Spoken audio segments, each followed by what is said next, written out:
Assalamualaikum warahmatullahi wabarakatuh. Alhamdulillahirabbil alamin. Allahumma sholli wa sallim barik ala sayyidina Muhammad wa ala alihi washabihi ajmain. Amma ba'du. Dulur dimanapun berada, berjumpa lagi di malam Ahad.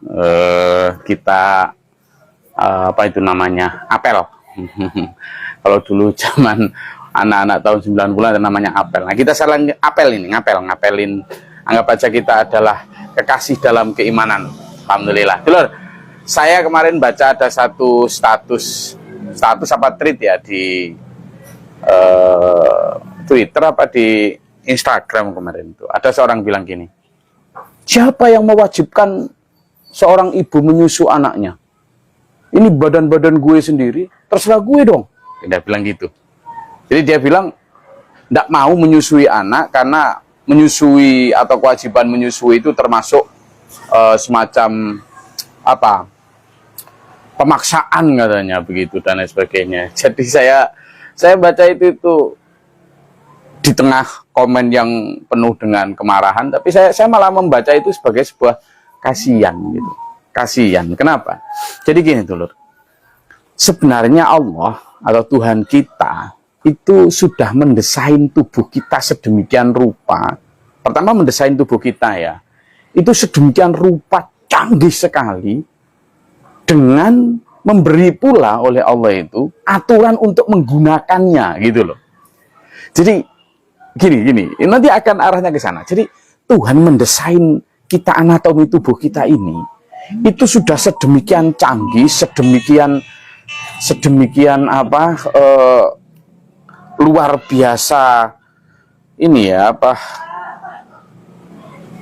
canggih lah pokoknya gitu, sehingga bohong kalau kemudian kita itu merasa bahwa ada yang salah dari tubuh kita, atau kita menggunakan dengan cara yang tidak diatur oleh Tuhan. Kita sudah dikasih tubuh ini, ada aturannya loh.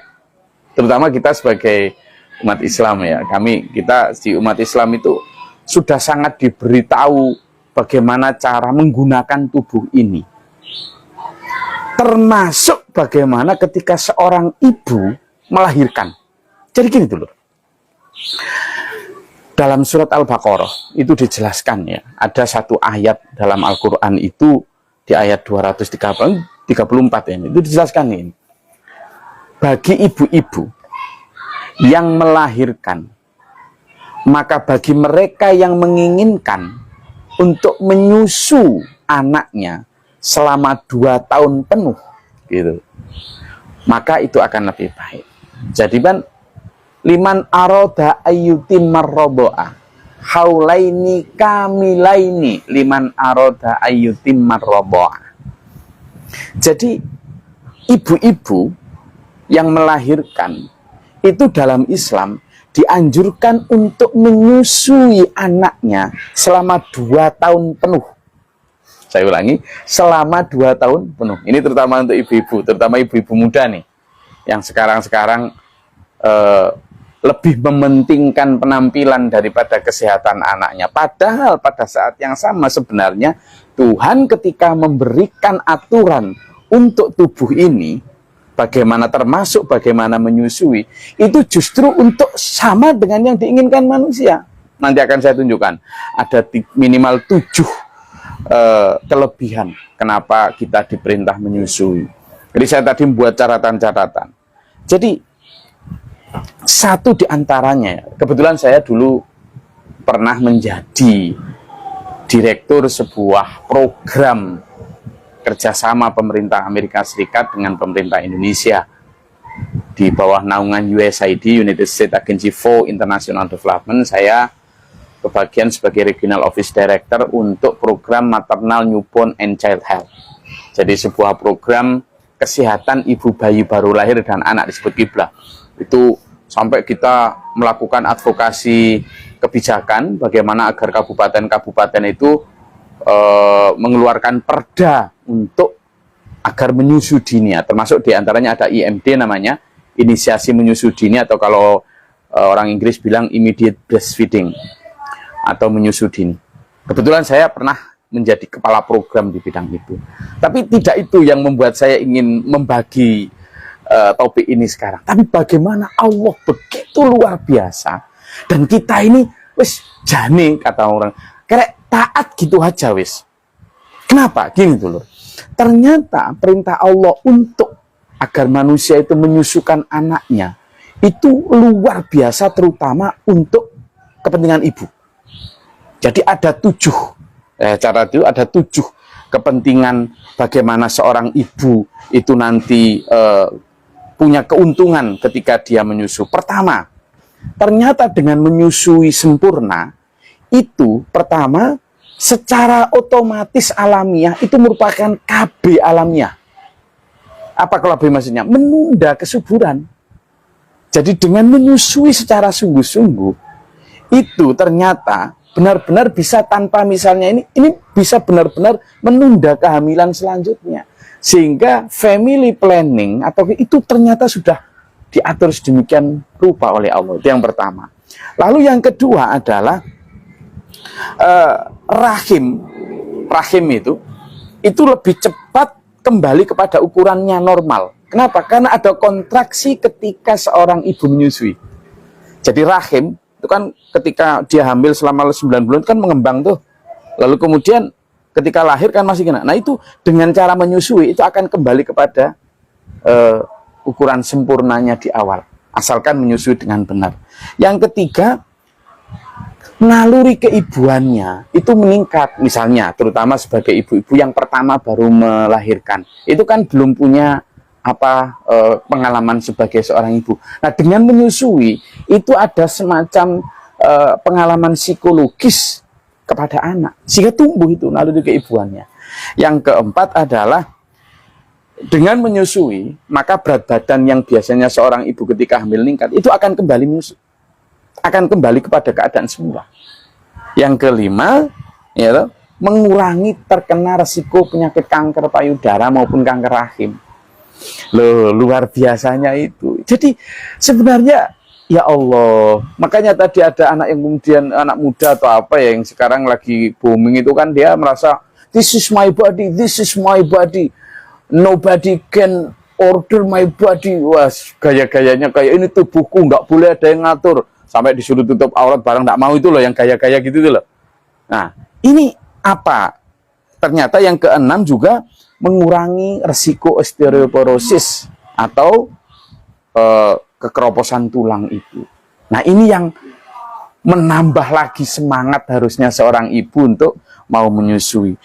Dan kemudian itu ternyata mengurangi insulin bagi ibu menyusui penderita diabetes. Jadi ada begitu banyak. Belum lagi dulur, kalau kemudian immediate breastfeeding dilakukan, apa itu? Menyusu dini. Jadi ketika seorang bayi lahir, lalu ada namanya attach skin to skin hasilnya. Jadi ditempelkan antara kulit ibu dan kulit bayi, ditempelkan di dada ibu. Itu ternyata luar biasa. Pertama, bagi bayi, dia akan mulai bergerak tuh. Jadi merangsang motorik, sensor motorik dia. Merangsang bergerak untuk secara bukan animal instinct ya, tapi human instingnya, dia akan mencari punting ibu itu secara otomatis.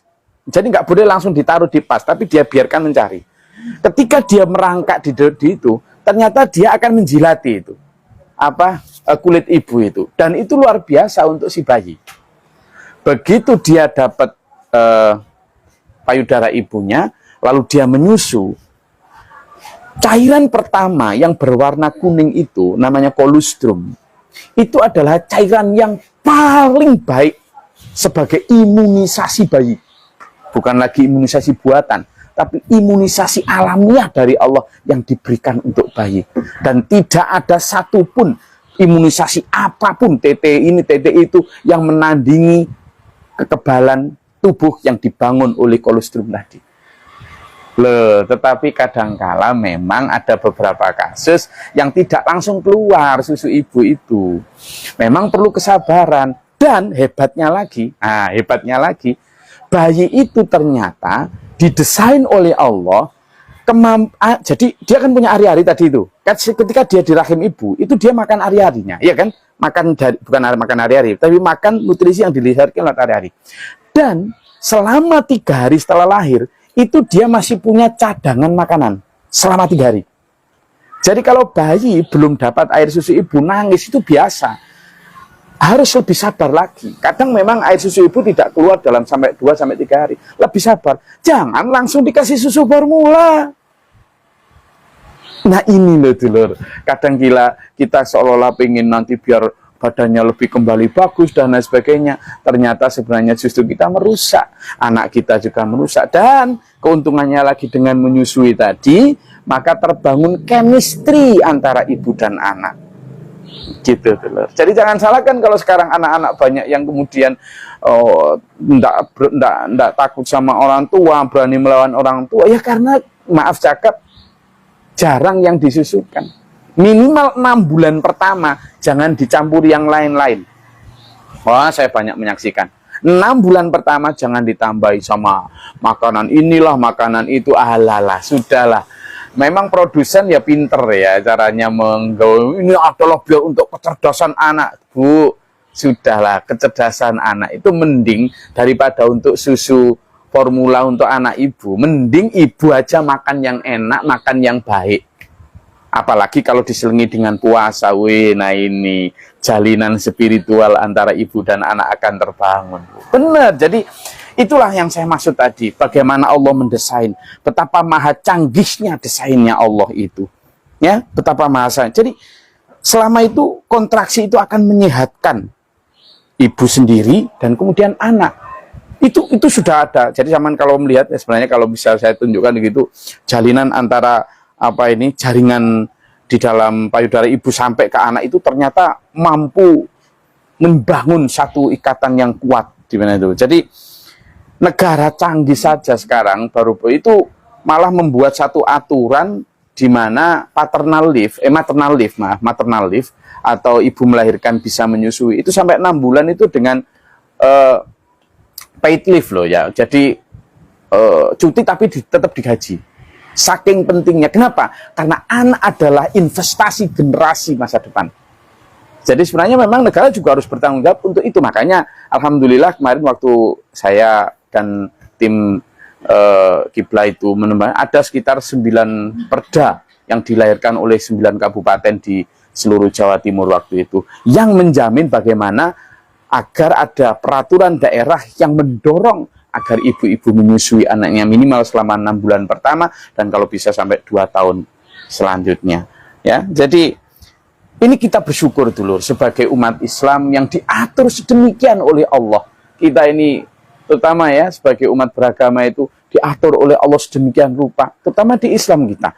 Mulai dari bangun tidur, kita bangun plak itu sudah ada aturannya. Kamu bangun itu kalau bisa duduk dulu, lalu mengucapkan syukur. Setelah itu kemudian kalau tadi mimpi buruk, kita meludah ke kiri 3 kali sambil membaca ta'awud, kemudian wudhu, kemudian apa sampai nanti ketika berangkat kerja harus gimana, masuk kamar mandi tak kaki kiri, keluar mandi kaki kanan, apa doanya sampai nanti, dan sudah diatur dulu.